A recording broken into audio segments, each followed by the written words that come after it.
putting down my power of my mind and using my knowledge to actually speak from my heart.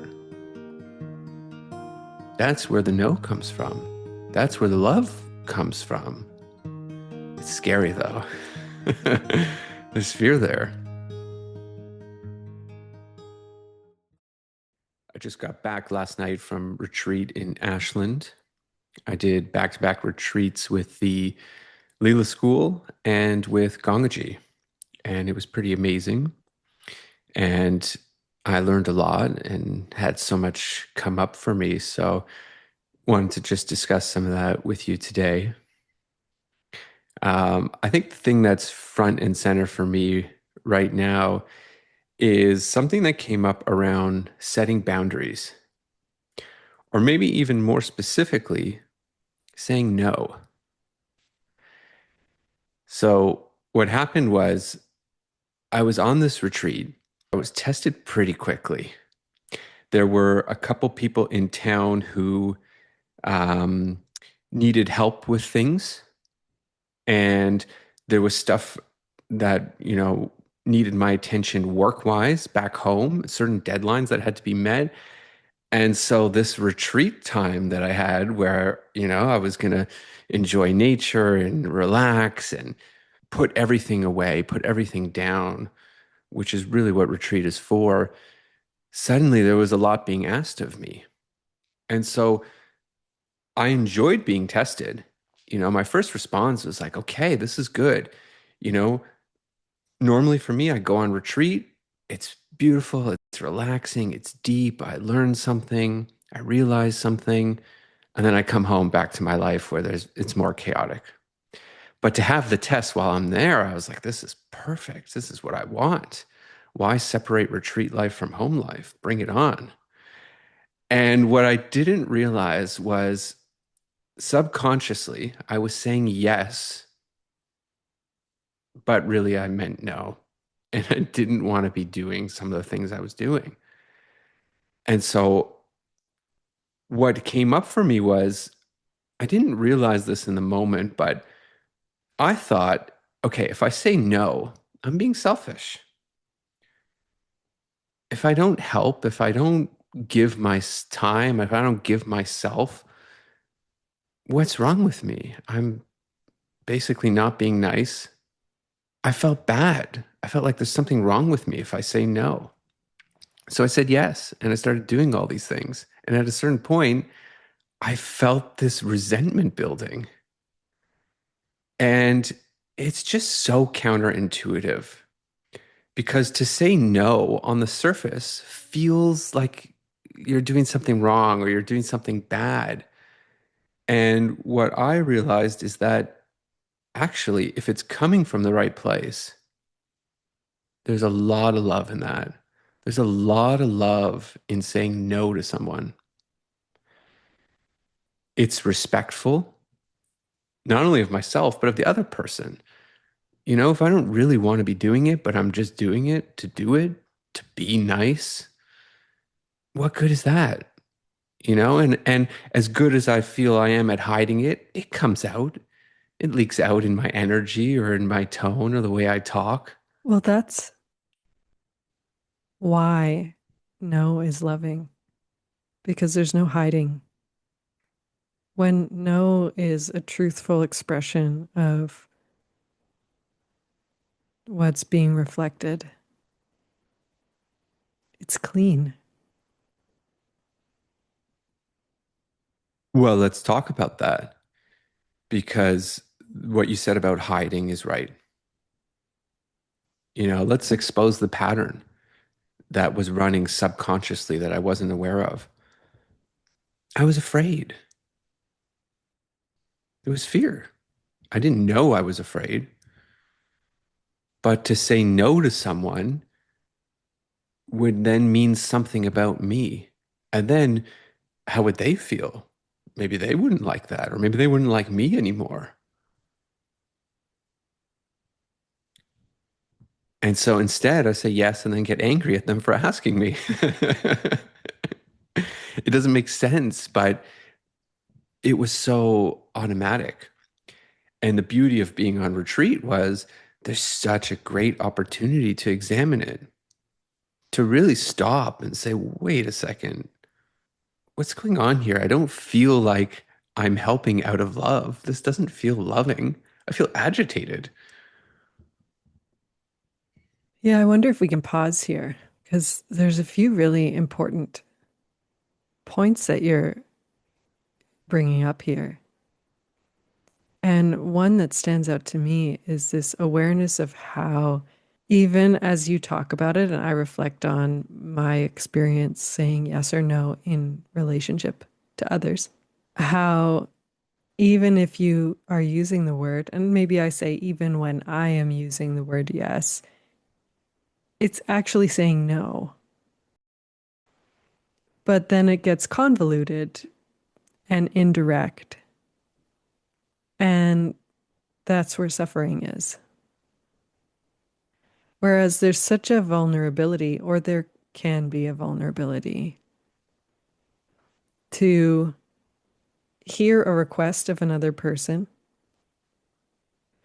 to feel the clear no coming through this body, and to have no filter in responding with no. I'll just say that it takes awareness because there's a choice point of saying yes or no. And for me, it's like I need to be conscious of what I'm feeling and what's coming up for me. And the word vulnerability really resonates with me. To take it a step further from my own personal experience, if I go back to one of these moments where I was asked something and I just did it, if I actually pause, there's a clear no. And to express that not only feels vulnerable, it's a sort of, I'm going to call it mini death of my egoic identity. It really, the fear is so strong that it actually feels like dying, like letting go of, you said protection. Okay, so I got to put down my guard and expose myself in a way. Of course, there is no threat, obviously, but that's how it feels in that moment. So, can I ask you in that particular moment, what would you have to put down to tell the truth? It's my reaction to the fear. The reaction for me is to go into my head and to just talk about what's going on, to tell myself a story about it, to analyze it, to judge it, however it looks in that moment. And so what I'm putting down is knowing, putting down my power of my mind and using my knowledge to actually speak from my heart. That's where the no comes from. That's where the love comes from. It's scary though. There's fear there. Scary to speak from your heart. Scary to let go of my knowing. And it feels like not existing. Who am I without knowing what to say, what's going to happen, what's going on, what's right and wrong, all these different facts that I rely on. So, why would you want to speak from your heart and put down knowing if it is so compelling?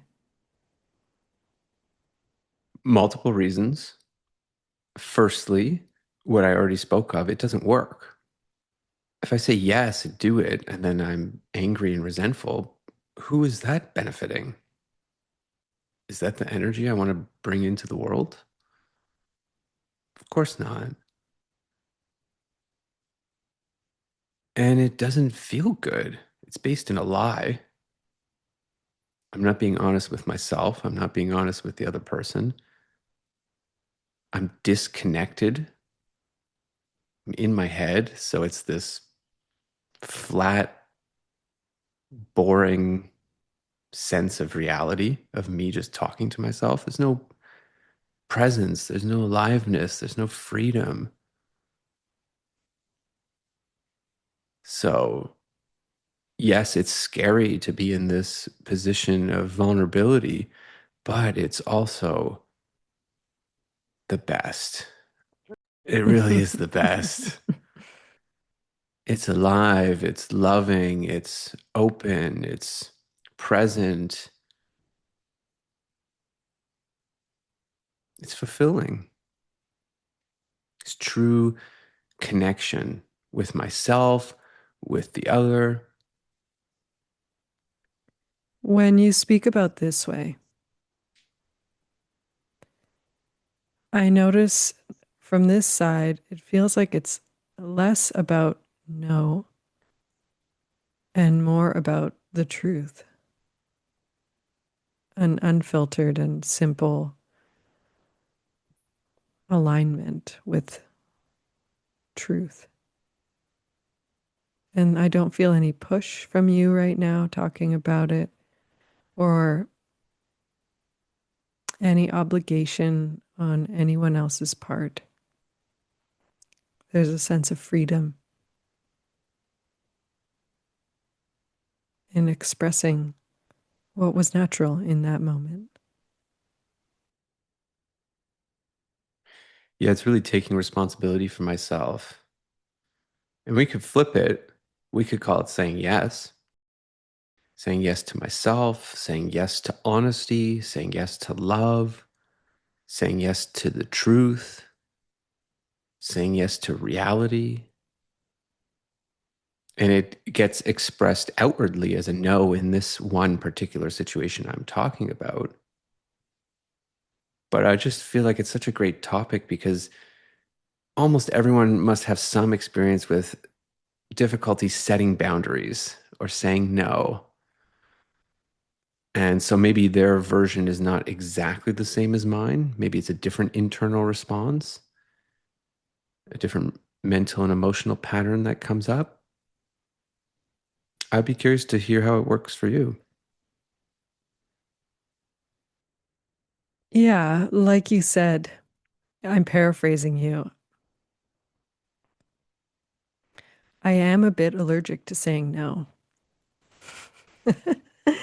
There's an aversion to using that word in face-to-face relationship with people. I don't like saying no. I want to say yes. I love people. I love community. I love contributing. I love participating. I love to say yes. And in my case, there's an irony that in order to avoid having to say no, I often set up circumstances so that it won't arise. So it's like, I hope our listeners can relate to this. It's like I will be internally controlling about where I go, um, when I'm there, who I'm spending time with. In fact, I'll even unconsciously overfill my calendar with commitments so that I sincerely don't have time to say yes to other people's things. And of course, this isn't 100%, but there's an unconscious way where that runs. So that then if I'm face to face with someone I care about or love, and they ask me for a favor or ask me for some piece of my time that I don't feel available for, I don't have to say no. I say, I'm so sorry, I'm fully booked and I'm just not available for that right now. And so it's like I set it up for it to be out of my hands, which is still saying no, but without the clarity of actually speaking it out loud. We didn't get to hear your laughter because you muted yourself. That was a That big was laugh. That was really funny. I don't mean to laugh at you, but the way It's funny. you're being so truthful and exposing this is so great. It is funny. Aside from my laughing at this clever strategy that you've come up with, I guess I'm asking the same question you asked of me, which is what are you protecting or defending by doing that? Well, the first thing I want to say is that it doesn't work. All of these strategies don't work. Life presents circumstances where no is a necessary answer. And so they don't succeed in helping me avoid having to say no. There's no circumstance I can set up where I never have to use the word no again. But I've found that seeing through this helps take the um, power out of the no. It helps disarm the resentment behind it all so that now when I do indeed say no, there's no extra baggage with it. I like to think maybe there are still times where there is, but I hope that, and I have the experience that, in my job, I often am in client facing, customer facing roles where very often I have to say no in an impersonal way. And I do feel like I've gotten to a place where I can very freely say no, and there's no push, there's no punch, there's no weight behind it. We all feel it as a loving no in that circumstance, and it's appropriate and it's the truth. In my case, avoiding saying no is a way of trying to control life so that I can have an identity as a certain kind of person who people like and who people want to do favors for in exchange. I feel sick to my stomach saying it. It's like really painful, actually, to carry around this much effort of trying to be someone, anyone. And it's a sellout.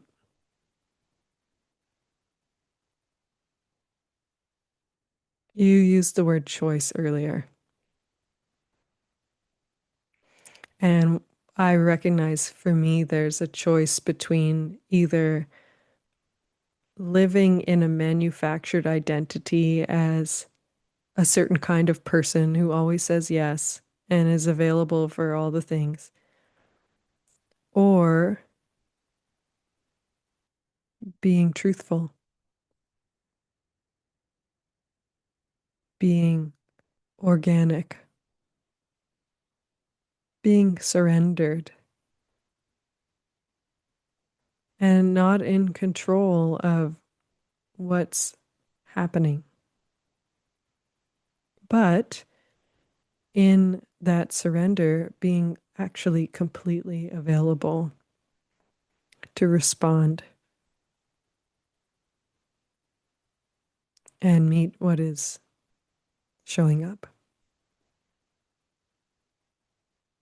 There's something about the choice to manufacture reality, in air quotes, as compared to the possibility of being real. You used the word manufactured twice now. I like what you said about manufactured identity, because that's what ego is. So, what does that give you? It gives me a sense of a solid, strong, delineated self. And I notice as I describe that, my hand is like laying out the definition of self. There's a hardness, there's a gripping, there's a closing in exchange for getting an identity as an individual, separate human that is in control of themselves and untouched by the flowing world around them. And of course, it's not successful, but that's a sense of power. Okay, so that's what it is for you, power. Hmm. Is there a word you would use for you? I spoke about knowing. For me, that's more related to safety, I would say, familiarity. It's all still control. It's just maybe a slightly different version of it. So, what I'm wondering is, what's the experience in this moment if you are completely out of control and powerless? I got an immediate smile out of you.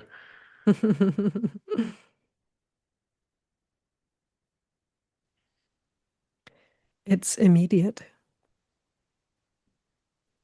Everything is taken care of. Even just seconds before you asked that, I wasn't aware of mental activity. But in hearing that question from you, there's nothing happening mentally. Time stops beautifully. I feel immediately so in contact with what is here. At the Gangaji retreat, she speaks so much about opening.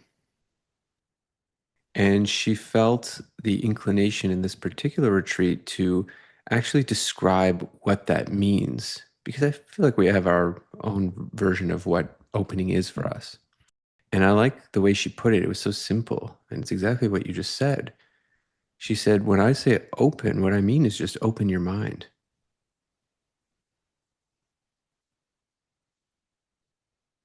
And her teaching is all about what is always here, what doesn't come and go.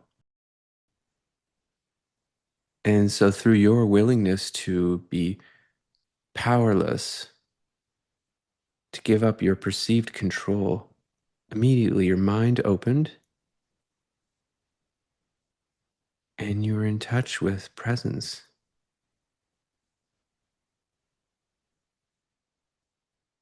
Yeah. When I use the word opening, it means to stop in my tracks and fall apart. Opening.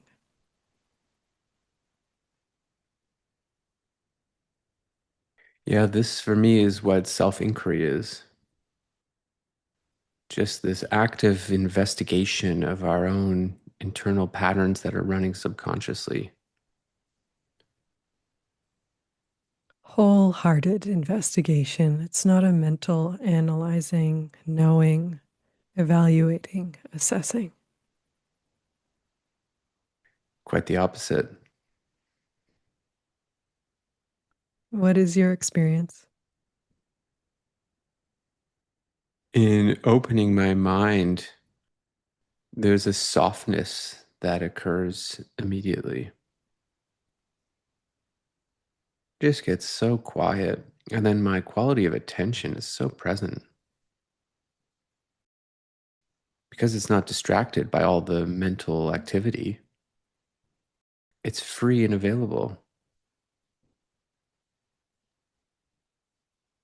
Something I notice for myself is that in this contact, you said being free and available. There is a lot of yes, no matter what words happen to come out of your mouth or what might happen circumstantially.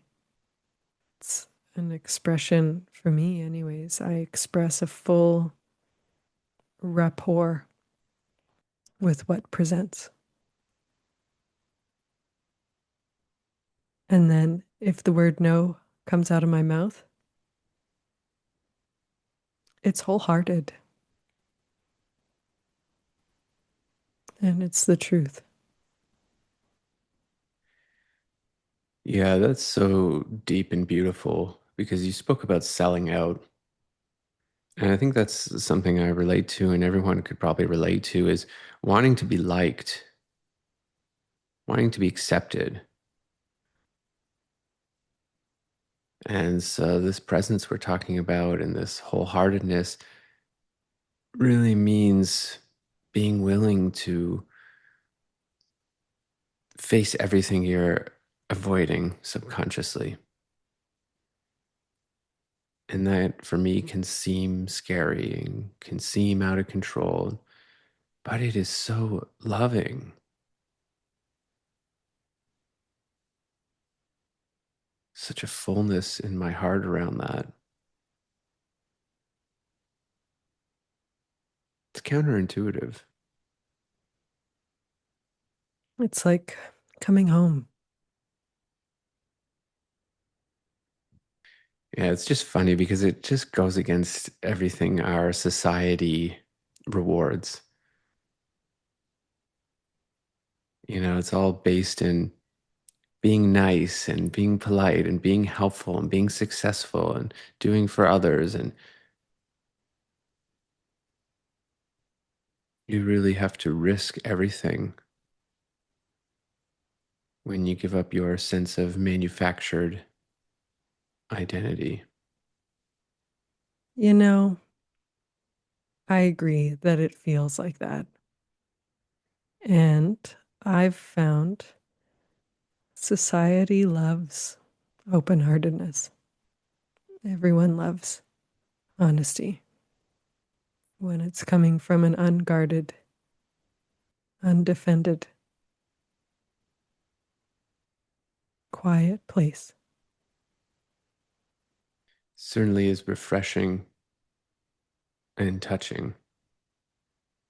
And that's always the case with vulnerability. It's directly connected with love. It's impervious in a way, unperturbable. As long as there's something to protect, that protection is at risk of being interrupted. Yeah, when there's nothing to protect, there's no interruption. So then let this be an invitation to discover what it is you are protecting,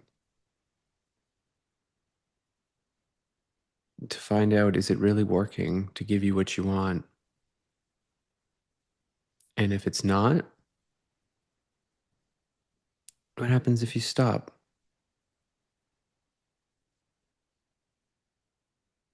What if you are fully internally unprotected just for a moment?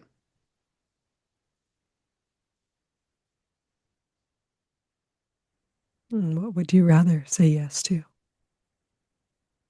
As I accept my own invitation, what is revealed is that the one who's protecting and what is being protected both dissolve.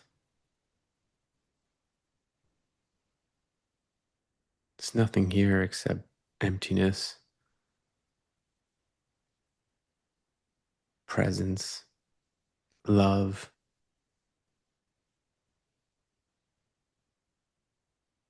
silence. And so maybe I will invite our listeners to check it out for themselves. Are you in touch with saying yes when you mean no? And what would it be like to take this inquiry into that circumstance?